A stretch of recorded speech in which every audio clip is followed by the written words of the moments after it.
Hi guys, I am so appreciative of you watching these life lesson videos that Nick and I are making and reading the post in our group. It's so encouraging to me, and honestly, I can't believe Christmas is right around the corner. This is such a special time for me and Nick because we are expecting our second baby boy, and he is due on Christmas Eve. So we are counting down the days. Today, the life lesson that we decided was very important to address was communication. And I was very tempted to go the route of just posting a blog format with a picture, and I thought, you know what, how can I talk about communication without communicating? So here's what I think about that. The idea of communicating clearly within our marriage specifically has really impacted our lives. At the very beginning of our relationship, Nick and I realized that we both possess each other's pet peeve, okay? Which I guess opposites attract. Nick leads with his emotions. He wears his emotions on his sleeve, and I am very stubborn, very very stubborn. So I hold to my opinion, and I'm like, no, my way or the highway. And then he's emotional, and he will express things differently than I do.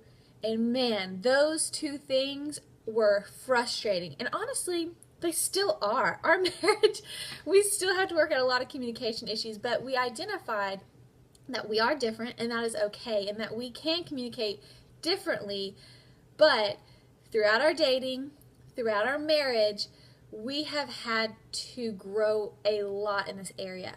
Specifically about fighting fairly.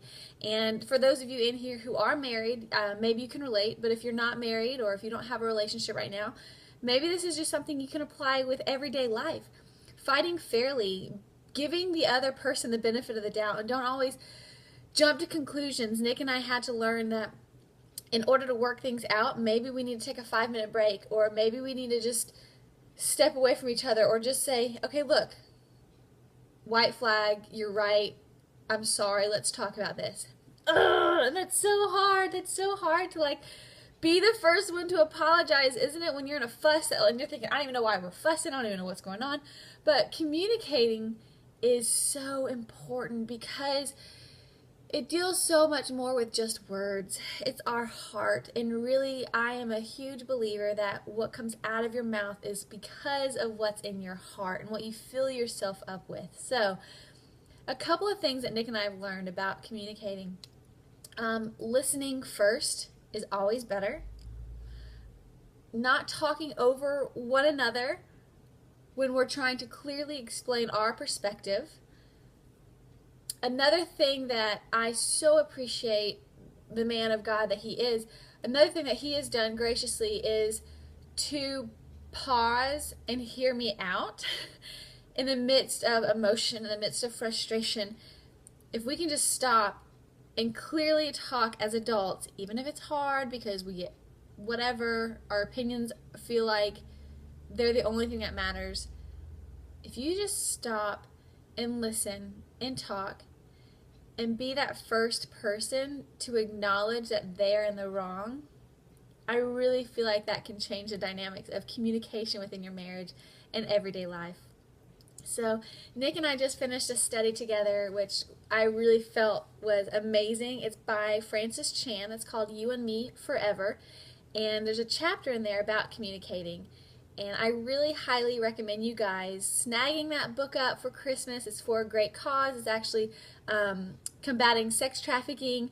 And the Chans are working together with an organization overseas to help that.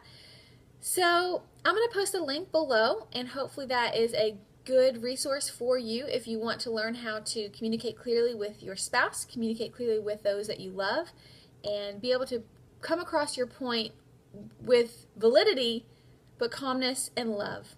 Because nobody likes a bully. Nobody likes a bully, and honestly, listening is so much more powerful than talking. So maybe this holiday season, we need to zip it instead of talking constantly. Live a little slow, absorb the beauty around you, and just love on some folks by listening to them. That's my suggestion. So Thank you guys so much. Would love to hear your input below. Bye.